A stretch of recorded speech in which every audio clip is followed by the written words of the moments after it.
Inside Syria, the number of Al-Qaeda-linked extremists within the opposition ranks is reportedly growing. They're not just fighting government troops, but also their former rebel allies. With the fiercest battles taking place near the Turkish border, civilians are also suffering, with the ancient Christian village of Maaloula just one area to fall into the hands of jihadists. RT's correspondent in Syria, Maria Finoshina, reports. The Syrian village of Maalula is where the Aramaic language, believed to have been spoken by Jesus Christ, was in daily use. But not so much these days. After jihadists attacked this mostly Christian village in Syria more than 2 weeks ago, local residents were forced to flee the battlefield that was once their native land and calm, organized life. Many of them took refuge with Christian families in old Damascus. We tried to meet them. Only the third house opens its doors for us. Many refuse to talk because their relatives remain missing.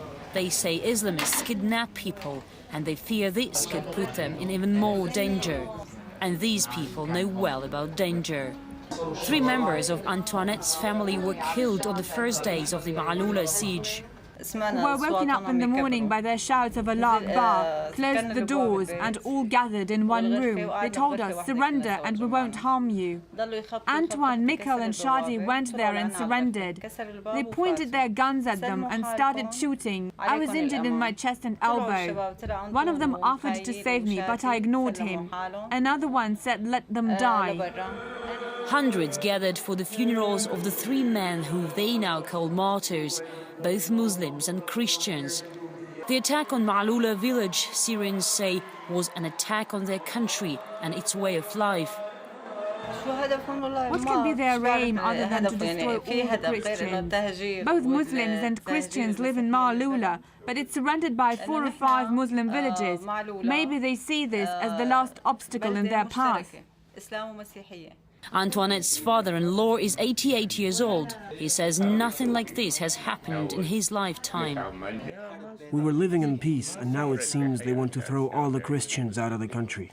We pray to God that we'll defeat them and kick them out. Another relative who's afraid to show her face says it's hard to say how many people were killed in Maalula, because militants holding the village often keep bodies for further ransom and to instill fear. Their goal is not Assad.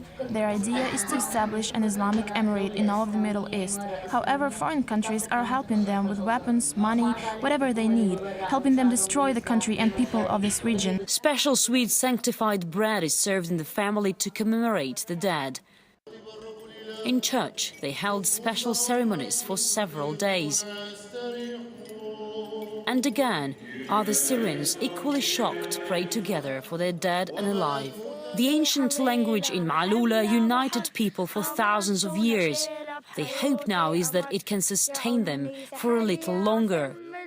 And all over the country, the 2.5-year-long conflict is taking lives, language, and shattering people's hope. Maria Finoshina from Damascus in Syria.